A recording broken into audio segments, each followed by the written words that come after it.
जैसा कि आपको मालूम है, मैं बिहार में जल सुराज अभियान के नाम से एक कार्यक्रम कर रहा हूँ, जिसके तहत हम लोगों का ये प्रयास है कि बिहार में समाज में घूमकर ये पता किया जाए कि किन सही लोगों को साथ में लेकर बिहार के बेहतरी के लिए कुछ प्रयास किया जा सकता है।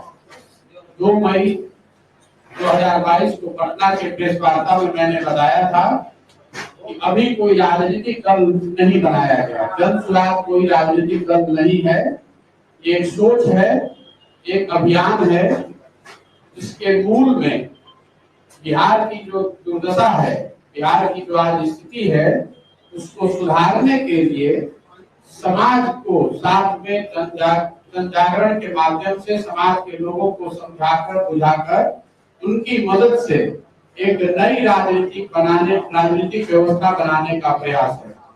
इसके तहत पहले चरण में मैंने ये घोषणा की थी 2 मई को कि जितने लोगों ने भी बिहार में, जितने सज्जनों ने, जितनी संस्थाओं ने, जितने व्यक्तियों ने मुझे अपने यहाँ बुलाया है, मैं उनके यहाँ जाऊंगा और उनके माध्यम से छोटी छोटी गोष्ठियों में कुछ लोगों से संपर्क, उनसे परिचय और उनसे संवाद का काम किया जाएगा। 2 मई को जब मैंने घोषणा करी थी, तो उन ऐसे लोगों की संख्या जिन्होंने अपने यहाँ मुझे बुलाया था या जिनके यहाँ मेरे टीम के सदस्य गए थे, ऐसे लोगों की संख्या 17.5 से 18,000 मैंने बताई थी। आज वो संख्या बढ़कर करीब 75,000 की है। करीब 75,000 लोग ऐसे हैं बिहार में जिन्होंने अपने घर, अपने ऑफिस, अपने गांव, अपने पंचायत, अपने शहर में बुलाया है, इनवाइट किया है कि आप आइए और बताइए कि जल सुराज में आप क्या करना चाहते हैं। इसी संदर्भ में मैं हर जिले में जा रहा हूँ। आज आपके जिले दरभंगा में आया हूँ और आज और कल मैं 2 दिन तक यहाँ रहूंगा। इसके बाद फिर से दोबारा यहाँ आऊंगा। कल तक मैं समस्तीपुर में था और उसके पहले करीब 12 जिलों में ऐसे 3 से 4 दिन हर जिले में हम लोग जा रहे हैं। दूसरे चरण में, जैसा कि आपको ज्ञात है, 2 अक्टूबर से मैं चंपारण गांधी आश्रम से एक पदयात्रा शुरू कर रहा हूँ, जिसका मूल उद्देश्य ये है कि लोगों को हमारे पास न आना पड़े। मैं स्वयं से ही चलकर लोगों के पास हर गांव, हर पंचायत, हर शहर, हर गली, हर मोहल्ले में जाऊं, लोगों से मिलूं। और पदयात्रा के 3 उद्देश्य हैं। एक, समाज में लोगों से मिलकर ये जानना और समझना कि उनकी नजर में जो सही व्यक्ति हैं, जिनके राजनीति में आने से या जो राजनीति में है उनको आगे बढ़ाने से कल समाज का कुछ फायदा हो सकता है। तो जो सही लोगों के चयन का प्रयास है, जन सुराज में जो 3 मूल बातें कही गई हैं, सही लोग, सही सोच और सामूहिक प्रयास, उसकी जो पहली और सबसे महत्वपूर्ण कड़ी है कि समाज से कैसे सही लोगों को ढूंढ कर निकाला जाए। ऐसे लोगों को चिन्हित करने, उनसे परिचय और संवाद करना ही पदयात्रा का पहला उद्देश्य है, ताकि लोगों से मिलकर ये समझा जाना जा सके कि उनकी नजर में उनके गांव, उनके ब्लॉक, उनके पंचायत, उनके शहर में कौन से ऐसे सही व्यक्ति हैं जिनको अगर राजनीतिक तौर पर आगे बढ़ाया जाए, मजबूत बनाया जाए, तो उससे समाज का कल फायदा हो सकता है। दूसरा पदयात्रा का उद्देश्य है कि लोगों से मिलकर ये जाना और समझा जाए कि उनकी समस्या क्या है। कई बार हम लोगों को लगता है कि पटना में, दिल्ली में या देश के बाहर बैठकर कि आपको और हमको पता है कि लोगों की समस्याएं क्या हैं।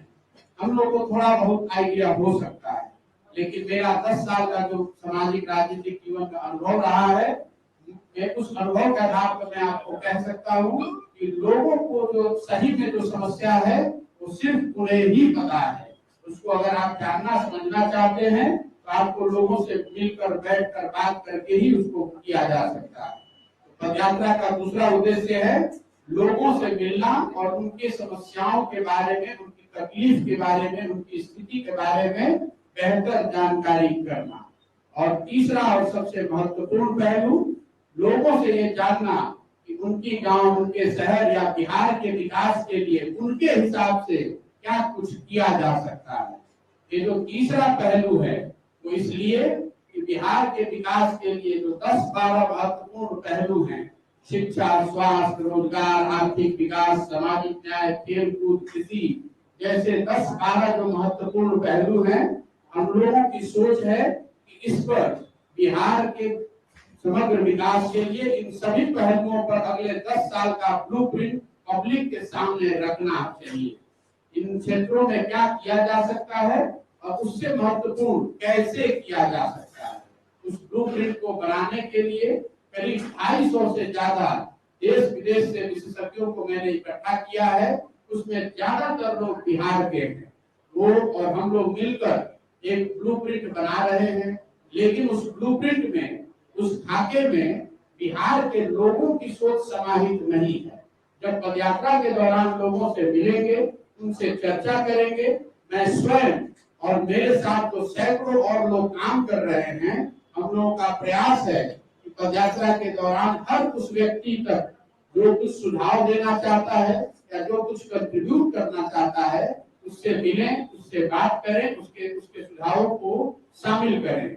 पदयात्रा जब खत्म होगी तो उसके 100 दिन के अंदर, मतलब 3 महीने के अंदर बिहार के विकास के जो 10 महत्वपूर्ण क्षेत्र हैं, उन क्षेत्रों पर 10 साल का एक खाका, एक ब्लूप्रिंट जनता के सामने रखेंगे, ताकि आपके पास और जनता के पास ये अवसर हो कि आप देख सके कि हम लोग क्या कह रहे हैं और क्या आप करना चाहते हैं और उसको कैसे करेंगे।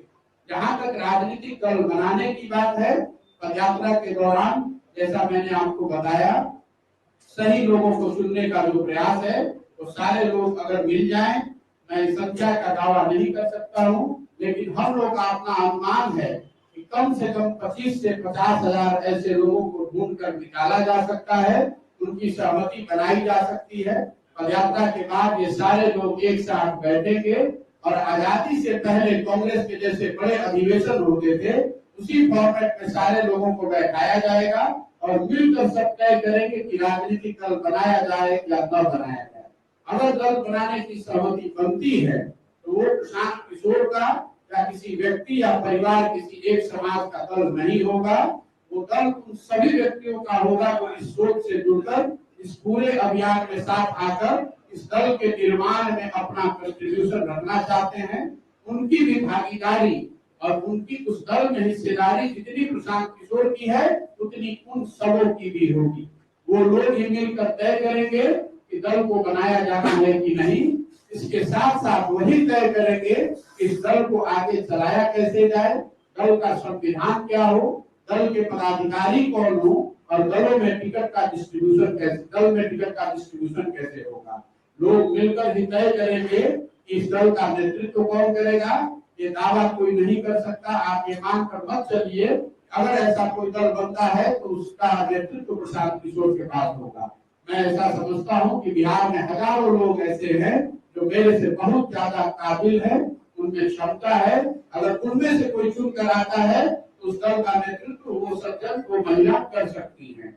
अभी हमारे पास इतनी ही जानकारी है।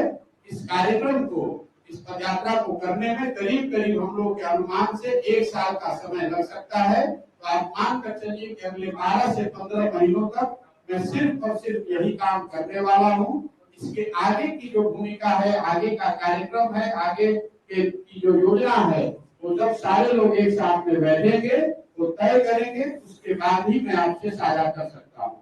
इसी के साथ मैं अपनी बात पूरी मैंने कर ली। अब आप प्रश्न पूछने के लिए स्वतंत्र हैं। बहुत बहुत धन्यवाद। शांत किशोर जी, अगर बताइए कि आप अपने जीवन में, अभी तक के जीवन में कई राजनीतिक दलों के साथ कई चुनावी क्षेत्र में कार्य किया और अभी आपने बिहार की बात की है और कई बातें आपने बिहार के बारे में कहा है, तो ये आप कह रहे हैं कि सही लोग, सही सोच, सही सामूहिक प्रयास, इसमें आपका अभी तक क्या अनुभव है कि कैसे लोग से आपको साझा मिला और क्या आपने बिहार के राजनीतिक क्षेत्र में देखा? जैसे आप राजनीतिक क्षेत्र की भी बात नहीं किया है।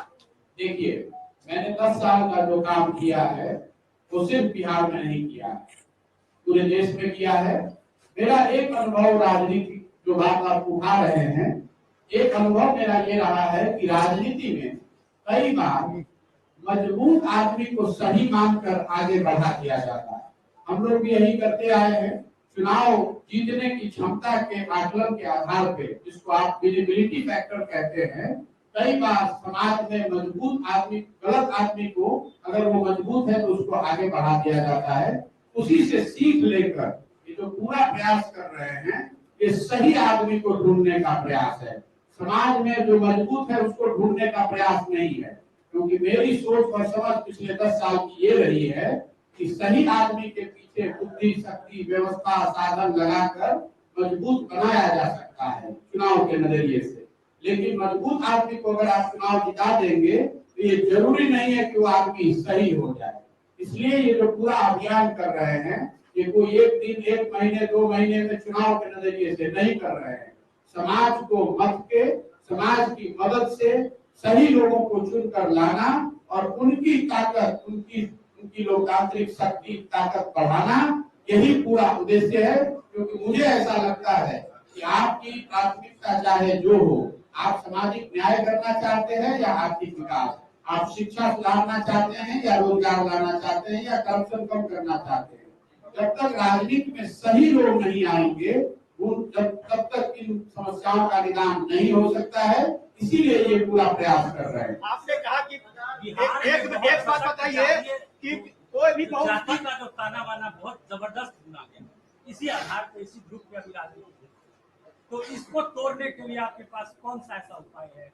देखिए, मेरे से ये सवाल सबसे ज्यादा पूछा जाता है। मैं जहां भी जाता हूँ, लोग बताते हैं कि जाति की व्यवस्था को के रहते हुए बिहार में चुनाव कैसे जीतिएगा। इस पर 2-3 बात मैं कहना चाहता हूँ। बिहार में या दूसरे राज्यों में जब आप राजनीति करते हैं या राजनीति के जरिए समाज का नेतृत्व करना चाहते हैं, तो आपके पास ये विकल्प नहीं है कि समाज में सब कुछ आपके अनुसार हो जाए तब आप राजनीति करेंगे। समाज की अच्छाइयों, बुराइयों के रहते हुए ही आपको राजनीति करनी है और उसका नेतृत्व करना है।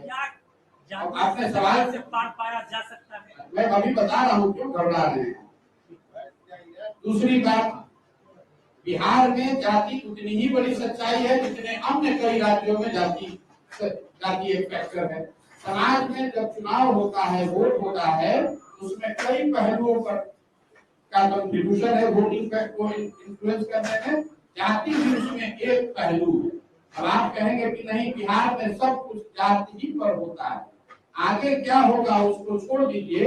मैं पीछे के 3-4 एग्जाम्पल देकर, उदाहरण देकर आपको समझाता हूँ कि आपका जो असेसमेंट है ये कितना गलत है।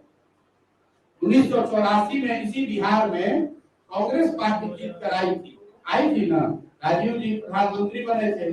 आपसे पूछेंगे कि 84 में कांग्रेस पार्टी को वोट कैसे मिल गया बिहार में, आप बताएंगे कि कांग्रेस की वजह से नहीं, इंदिरा जी की मृत्यु हुई थी, उससे जो सहानुभूति की लहर उठी, उससे सब जाति समाज के लोगों ने मिलकर कांग्रेस को वोट किया, कहेंगे ना। फिर मैं पूछूंगा आपसे कि 1989 में क्या हुआ। बिहार से, इसी बिहार से वीपी सिंह के नेतृत्व में जनता दल पार्टी जीत कर गई, वीपी सिंह प्रधानमंत्री बने। आपसे पूछेंगे वीपी सिंह के जाति के कितने लोग रहते हैं बिहार में, क्या हुआ 1989 में, वो कैसे जीत गए। तो आप बताइएगा कि भैया उस समय बोफोर्स के नाम पर बहुत बड़ा बखेड़ा खड़ा हुआ था। बोफोर्स और भ्रष्टाचार के नाम पर समाज के सब वर्गों ने जाकर वीपी सिंह को वोट दिया। नारा सुने थे ना, राजा नहीं फकीर है, देश की तकदीर है, सब लोग जाकर वोट कर दिया। फिर पूछेंगे 2014 में क्या हुआ। भाजपा की तो इतनी ताकत बिहार में थी नहीं, इतने सीट कैसे जीत गए। आप बताइएगा कि भाजपा का तो कहाँ था भैया। तो मोदी जी के नाम पर ऐसा लहर बन गया कि सब आदमी समाज का जाकर भाजपा को वोट दे दिया। फिर पूछेगा भैया 2019 में क्या हुआ। आप बताइएगा कि बहुत कांटे की लड़ाई थी, बालाकोट हो गया ना भैया, उसके बाद कुछ नहीं बचा। सब आदमी जाकर राष्ट्रवाद के नाम पर, राष्ट्रीय सुरक्षा के नाम पर बीजेपी को वोट दे दिया। ये 4 उदाहरण आपको मैं तमिलनाडु का नहीं, बिहार का दे रहा हूँ। ये क्या दिखाता है, 84 एक घटना है, घटना से उपजी हुई सहानुभूति की लहर, जिसमें समाज ने जातियों से ऊपर उठकर वोट किया। 89 एक मुद्दा है भ्रष्टाचार, जिसमें समाज के हर वर्गों ने ऊपर उठ के जाति से ऊपर उठकर एक दल को वोट किया। 2014 एक व्यक्ति है मोदी, जिसके नाम पर समाज के हर वर्ग ने उसको वोट किया। और 2019 में राष्ट्रवाद एक मुद्दा है, जिसके नाम पर समाज ने सबसे आगे बढ़कर वोट किया। ये आपको क्या बताता है कि अगर कोई मुद्दा, अगर कोई व्यक्ति, अगर कोई नैरेटिव समाज का इमेजिनेशन कैप्चर कर ले जाए, जिसको आप पत्रकार बंधु बताते हैं लहर वाला इलेक्शन, तो समाज में ये ताकत है कि वो जातियों से ऊपर उठकर वोट करता है। क्या करेगा उस आप हमसे ये पूछ रहे हैं, हम आपको वो बता रहे हैं जो बिहार में हुआ है।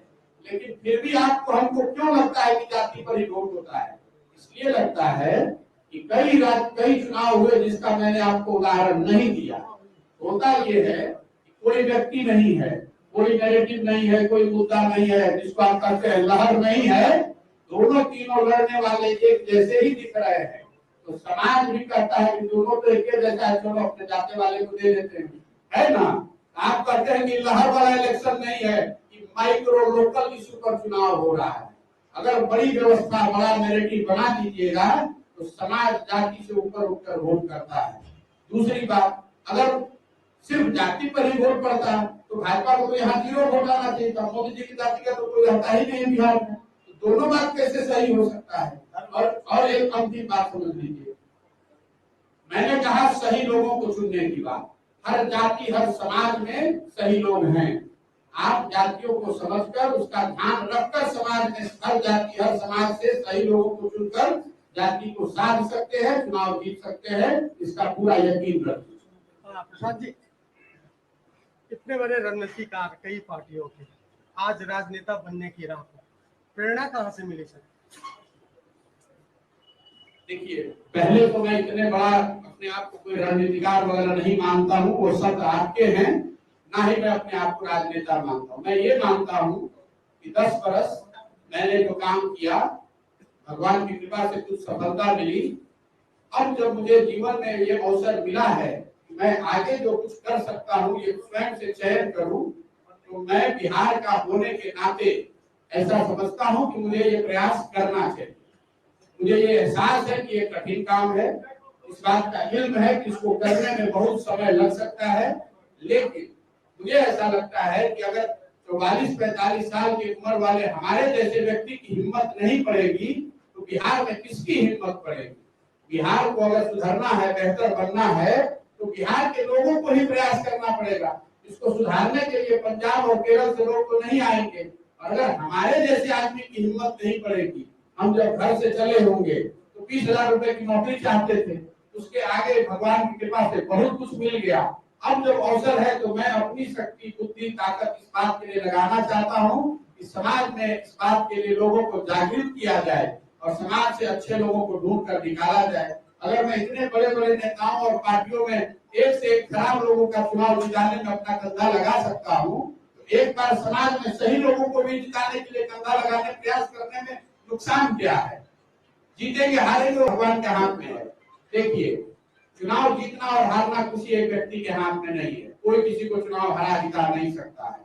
लेकिन इतना आप मान कर रखिए कि जो मेरा भारी आलोचक है उसको भी मालूम है कि भाई इस लड़के को और कुछ आए चाहे नहीं, थोड़ी बहुत चुनाव की समझ तो हमको है कि चुनाव कैसे लड़ा जाता है, इसकी थोड़ी बहुत समझ तो हमको भी होगी, आपकी इतना नहीं होगी, लेकिन थोड़ी बहुत तो जरूर होगी। और आप मान कर चलिए कि हम लड़ने के लिए लड़ने वालों में से नहीं हैं। अगर लड़ने आए हैं तो जीत का खाका दिमाग में बना कर आए होंगे। देख रहे हैं 3 महीना में कितना उधर उधर मचा हुआ है, हम कुछ कर रहे हैं, हम तो चुपचाप बैठे हुए हैं, दल भी नहीं बनाए हैं। 180 डिग्री राजनीति यहाँ बिहार की घूम गई है ना। 3 महीना पहले पूछते तो आपको अंदाजा होता। इसलिए भविष्य में क्या होने वाला है उसको सेकंड गेस करने की जरूरत नहीं है। हमारा काम है प्रयास करना ईमानदारी से, और जो मैं समझता हूँ यही रास्ता है। इसी तरीके से बिहार को इस दुर्गति से, इस दुर्दशा से निकाला जा सकता है। कोई एक व्यक्ति या दल बिहार को सुधार नहीं सकता है। पिछले 50-60 सालों में बिहार में 25 लोग अलग अलग मुख्यमंत्री बने हैं, लेकिन बिहार की दशा वैसे की वैसी बनी हुई है। आप आज से 50 साल पहले भी देश के सबसे गरीब और पिछड़े राज्य थे, आज भी आप में से सबसे गरीब और पिछड़े राज्य है। अगर इसको किसी एक आदमी एक दल ने बिगाड़ा नहीं है तो इसको बनाने की जिम्मेवारी भी एक व्यक्ति या एक दल की नहीं है। अगर कोई एक व्यक्ति या दल ये दावा कर रहा है कि हम आएंगे तो ठीक कर देंगे, तो लिख कर रखिए, तो ही बात हो सकती है। या तो आदमी बेवकूफ है, उसको समझ नहीं है कि बिहार में समस्या कितनी बड़ी है, या फिर सिरे से हमको आपको सबको बेवकूफ बना रहा है।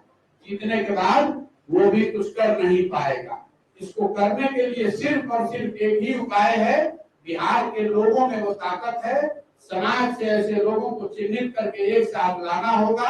दूसरे राज्यों में ये हुआ है, तमिलनाडु में द्रविड़ियन आंदोलन हुआ है, तभी तो उनकी तरक्की हुई है। अगर ये वहां हो सकता है तो बिहार भी क्यों नहीं? बिहार में भी समाज को जगाया जा सकता है, लोगों को एक साथ एक मंच पर लाया जा सकता है। अगर लोग एक साथ जग गए आ गए तो यहाँ चुनावी सफलता भी मिलेगी ही मिलेगी। आप लिख कर रखिए। तो आप मानते हैं कि ये वर्तमान में जो आपका 3 महीने का प्रयास है, ये प्रयास को देखते हुए नीतीश कुमार ये फैसला लेने के लिए मजबूर हुए? मैंने ये नहीं कहा, मैंने ये कहा कि जो लोग अभी से गेसिंग गेम में लगे हैं कि 6 महीने के बाद राजनीति में क्या होगा, मैंने एग्जाम्पल ये दिया आपको कि जब 3 महीना पहले आपसे पता था, कोई बता सकता था कि नीतीश जी फिर से महागठबंधन में जाने वाले हैं। इस तरह की जो संभावनाएं हैं, इस तरह का गेसिंग वर्क है, वो नहीं करने का कोई मतलब नहीं है। आप अपना प्रयास कर सकते हैं। मुझे ऐसा लगता है किसी से रास्ता खुलेगा, किसी से बिहार का आगे रास्ता खुल सकता है। मेरा काम है इस सोच पर टिके रहना, इस पर मजबूती से और ईमानदारी से काम करना। अभी जो 2-3 महीने का मेरा अनुभव रहा, मैंने एक नंबर आपको बताया।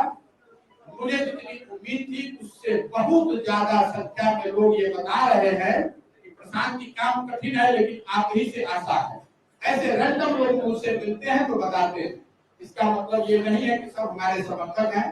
मैंने इतने दिन चुनाव कराया है, मुझे इस बात का एहसास है कि सेल्फी लेने वालों के आधार पर चुनाव जीतने हारने का प्रेडिक्शन नहीं किया जा सकता है। लेकिन ये अगर प्रयास किया जाए, समाज को जोड़ा जाए, संगठन बनाया जाए, लोगों को समझाया जाए, व्यवस्था खड़ी की जाए तो इसको किया जा सकता है। ये असंभव नहीं है। बहुत लोग बता रहे हैं कि भैया यहाँ तो पहले से 2 पार्टी है, सब बता हुआ है। आप हमको बता दीजिए, दिल्ली में कांग्रेस और बीजेपी नहीं थी जब आम आदमी पार्टी आई। अकाली और कांग्रेस पंजाब में नहीं थे जब आम आदमी पार्टी आई। कम्युनिस्ट और कांग्रेस बंगाल में थे उससे ममता बनर्जी के आने से पहले। टीडीपी और कांग्रेस आंध्रा में थे जगनमोहन रेड्डी के पहले आने से। कोई भी जब आप नया प्रयास करते हैं तो स्वाभाविक है कि आप जब आए नहीं हुए तो पहले 100 आदमी वोट किया है, जो उपलब्ध ऑप्शन थे उसका उन्होंने वोट किया। नई व्यवस्था आप बनाएंगे, नया दल बनाएंगे, नया नैरेटिव लाएंगे, उस समय लोग तय करेंगे। तो प्रशांत जी एक मिनट सर, अभी आपने कहा कि कई सारे खराब लोगों को भी जब आपने चुनाव जिताने में मदद कर दी, तो अपने बिहार के लिए आप अच्छे लोगों को क्यों नहीं लाए? क्या आप ये कहा जा सकता है कि आपको इस बात का अफसोस है कि कुछ खराब लोगों को भी देश में आपने चुनाव जिताया? नहीं, देखिए ये अफसोस की बात नहीं है। जब आप किसी दल के साथ काम करते हैं, किसी एग्जिस्टिंग व्यवस्था के साथ काम करते हैं, आपके पास ये 100% अथॉरिटी नहीं है, आपके पास वो लिवरेज नहीं है कि उस दल में जैसे आप चाहें वैसे कर दें। आपको जो चीज मिलता है उसी को बेहतर बनाकर आपको चुनाव जिताना है। गलत आदमी को जिताया इसकी बात नहीं है। उस संदर्भ में जहां पर अच्छा लगा, जो सही लगा उसको जिताया। इसका मतलब ये जरूरी नहीं है कि वो आइडियल है। जो हम बनाने की कोशिश कर रहे हैं, जब हमें फ्रेश ही बनाना है, नया बनाना है, तो क्यों ना मैं इसको जैसा चाहता हूँ वैसा बनाऊं। ये संभव है कि ये बनाने की प्रक्रिया में हमारे साथ भी कई गलत लोग जुड़ जाए, उसकी कोई गारंटी नहीं है। लेकिन प्रयास ये है कि जब आप नया बनाकर कुछ करना चाहते हैं तो जितना बेहतर बनाया जा सके वो बनाएं। भैया अभी तक जिनको भी बनाया या जिनके साथ काम किया, जो लोग चुनाव जीतते हैं पहली बार, वो अपनी ताकत अपनी क्षमता से चुनाव जीतते हैं, उनके कार्यकर्ताओं के परिश्रम से चुनाव जीतते हैं, वहाँ की जनता के आशीर्वाद से वोट जीत के आते हैं। प्रशांत किशोर किसी को चुनाव जीता हरा नहीं सकते। आप उस पूरी प्रक्रिया में अपना कंधा लगा सकते हैं, कुछ योगदान दे सकते हैं। तो सही है कि गलत है ये वहाँ की जनता ही तय कर सकती है, ये हमारा एकाधिकार तो है नहीं। मैं ये कह रहा हूँ कि मैं जब कुछ नया कर रहा हूँ या करने का प्रयास कर रहा हूँ, और वो इस नजरिए से कर रहा हूं कि बिहार में कैसे सुधार लाया जाए। तो मैंने एक अपनी सोच रखी है कि ये तभी संभव है जब बिहार में मैं सही लोगों को ढूंढ कर निकालूं, उनको एक साथ जोड़कर एक नई व्यवस्था बनाऊं। सर एक प्रश्न है, एक 2014 में मैं कभी किसी काम पर पश्चाताप नहीं करता। 10 साल जो मैंने किया वो बिल्कुल मैंने उस समय इस समय कालखंड में उस काम को किया, वो मुझे ठीक लगा होगा तभी किया होगा। लेकिन इसका मतलब ये नहीं है कि उसके सही या गलत होने का सर्टिफिकेट देने का अधिकार मेरा है। मेरी एक भूमिका थी, उस भूमिका को जितनी जिम्मेवारी और ईमानदारी से मैं निभा सकता था मैंने निभाया। जिसको सफलता मिलनी थी मिली, जिसको हारना था वो हारा, उससे मेरा कोई लेना देना नहीं है। उस 10 साल को काम करने के बाद जब मेरी स्थिति ऐसी हुई, कुछ लोग ऐसा बताते हैं भाई आप पहले क्यों नहीं कर रहे थे? पहले इसलिए नहीं कर रहे थे कि हमारी वो क्षमता ही नहीं थी। मान लीजिए कि अगर 10 साल वो हमने काम नहीं किया होता और हम आपके शहर में आते प्रेस कॉन्फ्रेंस करने, आप में से कितने लोग आते हमको पूछने के लिए? हम यही शहर से गुजर जाते, आप हमको पूछते भी नहीं, आप हमको पहचानते भी नहीं। तो 10 साल काम किया है, किसी के नजर में सही होगा, किसी के नजर में गलत होगा, लेकिन उसी काम के आधार पर लोग मैंने अपनी पहचान बनाई है। उसी की वजह से आज आप हमको सुन रहे हैं, उसी की वजह से जनता सुनने को तैयार है, अभी तो कुछ नया कर पाएंगे। प्रशांत जी मेरा एक प्रश्न है, अन्ना आंदोलन से निकले केजरीवाल आज मुख्यमंत्री है, चुनावी विश्लेषक भी मुख्यमंत्री बनने वाले हैं बिहार के, ये तय है चूंकि 24 में आप 24 या 25 में आप चुनाव लड़ेंगे, तो क्या मुख्यमंत्री के अगर आप ये कह रहे हैं कि मैं मुख्यमंत्री बनना चाहता हूँ, आप मेरी क्षमता को अंडर एस्टिमेट कर रहे हैं। मेरी महत्वाकांक्षा उससे बहुत बड़ी है। मैं अपने जीवन काल में विकसित बिहार देखना चाहता हूँ। मैं ये देखना चाहता हूँ कि देश के सबसे अग्रणी राज्यों में बिहार की गणना हो। मैंने इतने बड़े स्तर पर जब काम किया है, कई राज्यों में गए हैं, देख कर ये दुख होता है दूसरे राज्य इसी भारत की व्यवस्था में वहाँ भी करप्शन है, वहाँ भी गलती है, वहाँ भी कमजोरी है, लेकिन वो राज्य और उन राज्यों में लोग बिहार से कई गुना आगे हैं। जब हम लोग यहाँ काम करते हैं तो देखकर इस बात का अफसोस होता है कि हमारे अपने शहर में, हमारे अपने गांव, हमारे अपने राज्य में स्थिति बहुत बेहाल है। बिहार से हम लोग सीमेंट छड़ नहीं भेजते हैं, हम यहाँ से कंप्यूटर टेलीविजन नहीं बनाते हैं, गाड़ी नहीं बनाते हैं, हम लोग यहाँ से पूरे भारत में एक ही चीज भेजते हैं, अनस्किल्ड लेबर। यहाँ जो नए लड़के हैं ट्रेन में बैठ के, बस में भर के हजारों की संख्या में 20-30-40 बरस पहले भी जा रहे थे और आज भी जा रहे थे। ये लोग खुशी से नहीं जा रहे हैं, मजबूरी में जा रहे हैं। मैं तमिलनाडु में जाकर काम कर रहा था, या अभी तेलंगाना में काम कर रहा था। हर जगह आप चले जाइए, वहाँ जो वर्कर है, वहाँ जो सबसे कठिन काम है, जो वहाँ लोकल वर्कर भी करने को तैयार नहीं है, वो करने के लिए बिहार से लोग बनाए जा रहे हैं। ये स्थिति इसलिए है कि बिहार में उनके पास बेसिक अपने जीवन यापन का भी उपाय नहीं है। वो स्थिति बदलनी चाहिए, और वो स्थिति किसी एक व्यक्ति के मुख्यमंत्री बनने और नहीं बनने से नहीं बदलेगा। अगर सिर्फ मुख्यमंत्री बनना उद्देश्य होता तो जोड़ तोड़ की राजनीति से कहीं ना कहीं जुगाड़ हम भी कर सकते थे। इतना तो आप मान कर चलिएगा कि अगर मैं चाहूँ तो जिस दल में चाहूँ तो शामिल हो सकता हूँ, कुछ ना कुछ जगह भी वहाँ मिल जाएगी, अच्छी खासी जगह मिल जाएगी। वो करना ही नहीं है, वो छोड़कर, क्योंकि मेरा अपना 10 साल का जो अनुभव है कि अगर आप सत्ता परिवर्तन करा भी दें तो ये जरूरी नहीं है कि व्यवस्था का परिवर्तन हो जाए। सत्ता परिवर्तन अगर सही लोगों के साथ होगा तो ही व्यवस्था परिवर्तन की संभावना बनेगी। इसलिए मैं पूरा प्रयास कर रहा हूँ। तो आप कह रहे हैं कि बिहार, आप आगे क्या कीजिएगा? 2015 में बिहार में जीत कर आए थे, जो महागठबंधन बनाया गया था उसमें मेरी भी भूमिका रही होगी। बहुत पावर उस समय हाथ में था, चाहते तो उसी पर टिके रहते, लेकिन मैंने देखा कि आप महागठबंधन बनाकर जीते, अकेले जीते। जीतने का मतलब ये नहीं है कि उससे बिहार की स्थिति बदल जाए। इसलिए ऐसे किसी प्रयास का मैं हिस्सा नहीं बनना चाहता हूँ। मैं ये चाहता हूँ कि एक सीधा और नया प्रयास किया जाए, जिसमें समाज से सही लोगों को जोड़कर निकाला जाए। ये लंबा रास्ता है, कठिन भी है, लेकिन मुझे इस बात का इल्म है कि इसको किया जा सकता है और इसको करने के लिए जो कुछ भी करना पड़ेगा उसके लिए संकल्पित है। आपने पार्टी की बात की, आप तो जदयू में थे ही, बिल्कुल फिर जदयू थे। छोड़ के निकल के कहीं नहीं कुछ न कुछ मतों का। अरे भाई, जदयू छोड़कर निकल गए वो एक मुद्दा था। जदयू में आए थे तो ऐसी सोच थी कि इस पार्टी को लेकर इसको नए सिरे से खड़ा किया जाए, लेकिन सीए एनआरसी के मुद्दे पर हमारे और जदयू के नेतृत्व में उस समय कुछ मनमुटाव हुआ। पार्टी में ये तय किया गया था कि हम लोग सीए एनआरसी के विरोध में रहेंगे। पार्लियामेंट में पार्टी ने वोट किया उसके फेवर में। उसके बाद जब नीतीश जी से मेरी बात हुई तो उन्होंने कहा कि पार्लियामेंट में जो वोट हुआ है उसमें मेरी सहमति नहीं है, मैं कहीं दौरे पर था। और विधानसभा में उन्होंने सीए एनआरसी के खिलाफ प्रस्ताव पारित कराया। मुझे वो बात ठीक नहीं लगी कि पार्टी में आप एक बात कह रहे हैं, पार्लियामेंट में दूसरी बात कह रहे हैं और विधानसभा में तीसरी बात कह रहे हैं। उसको लेकर मैंने कुछ बयान दिए, पार्टी को अनुशासन के खिलाफ लगा। उनकी पार्टी उन्होंने मुझे हटा दिया। मैं तो जहाँ था वहीं पर हूँ, उससे छोटा तो नहीं बना हूँ। पार्टी जदयू उस समय कितनी बड़ी थी और अभी कितनी बड़ी है, आप देख लीजिए और आप कर लीजिए। सर मेरा सवाल है प्रशांत जी, आपने कहा कि मैं मुख्यमंत्री आप के पोस्ट के लिए नहीं बनाऊं। मेरा सवाल पहले सुन लीजिए सर।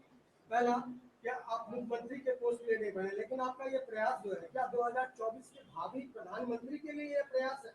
ये प्रयास बिहार में एक नई राजनीतिक व्यवस्था बनाने के लिए है, जिसमें बिहार में कंप्लीट सत्ता परिवर्तन हो और सत्ता परिवर्तन सही लोगों के साथ हो, जिसकी वजह से बिहार में अगले 10 साल 25 के बाद जब चुनाव हो और नई सरकार आए, उस सरकार के रहते हुए 10 साल में बिहार को देश के 10 अग्रणी राज्यों में शामिल किया जा सके। विकास के सभी मानकों पर उस उद्देश्य और उस लक्ष्य को लेकर चले हैं और उसके आगे कोई दूसरा उद्देश्य नहीं। इसीलिए मैंने आपको कहा कि मेरा लक्ष्य, मेरा सपना अभी ये है कि अगले 10 साल, 12 साल, 15 साल में बिहार को देश के अग्रणी राज्यों की श्रेणी में खड़ा किया जाए। मुझे जो लोग जानते हैं, मैंने एक बार काम लिया है तो जब तक इसको कर नहीं लेंगे, मान लीजिए कि आप ये प्रेस वार्ता 2011 में कर रहे होंगे और मैं आपको बताता कि चुनाव प्रबंधन के क्षेत्र में मैं कुछ करने वाला हूँ, तो आप में से कितने लोग उसका विश्वास करते? कोई नहीं करता। 10 साल परिश्रम करके उस चीज को खड़ा किया तो देश में पहले था ही नहीं। तो मैं यहाँ करने आया हूँ, इसको करने में 2 साल भी लग सकता है, 10 साल भी लग सकता है। महत्वपूर्ण ये है, तो मैं आपको बता रहा हूँ कि चाहे जितना समय लग जाए, इसको किए बगैर मानूंगा नहीं। ये संकल्पित होकर आया हूँ और मुझे लगता है कि मेरे दिमाग में इसको करने का एक खाका, इसके लिए जो व्यवस्था बनानी है, इसके लिए जो प्रयास करना है, उसकी एक समझ है और उसको मैं ईमानदारी से करना चाहता हूँ। समय आगे बताएगा कि इसमें कितनी सफलता मिलती है और नहीं। बिहार सरकार के फ्यूचर को आप क्या देखते हैं वर्तमान में?